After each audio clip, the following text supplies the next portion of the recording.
Okay, so we got it. 29-year-old Maurice Mark is relearning how to trust and use his body again. You try and ask if I'm having problems with curves.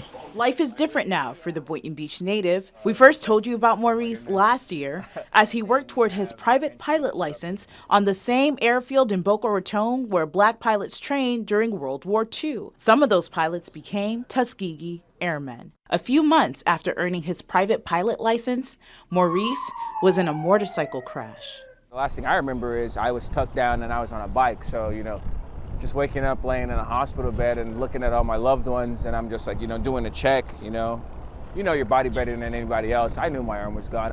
Maurice was hospitalized for nearly a month. Wow. Enduring 9 operations, 7 on his arm alone. That was like immediately the first thing the surgeons told me. They didn't even say like, oh, your arm, your leg. They were like, the first thing they told me was like, you can still fly, man.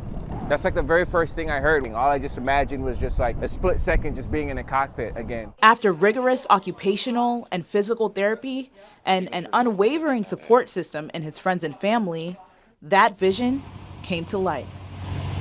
Maurice was definitely one of the most memorable cases of 2025. Trauma surgeon Dr. Ferris Azar at St. Mary's Medical Center helped get Maurice back in the cockpit.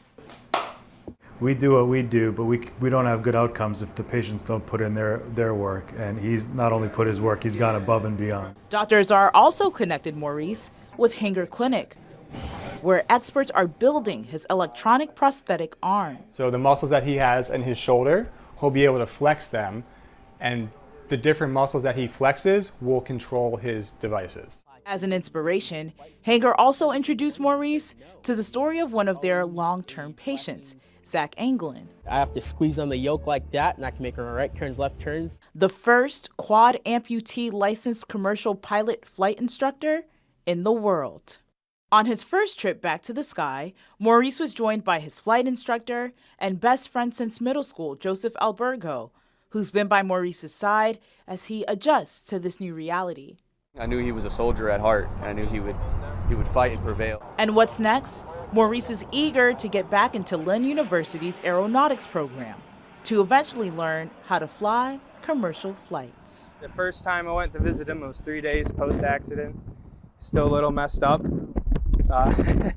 He looked at me and he said, "Hey Bob, what homework do I have to do? How do I get back into everything?" And I was like, man, take a breather, you gotta recover first. The fact that it's still possible and he's making it possible by really not giving up on himself is inspirational. I was born to fly. That's how I feel about it. So why would I let anything stop me?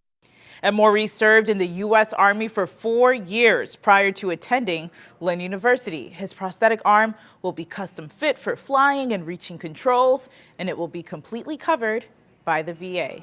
Yasmin Julmus, WPBF 25 News.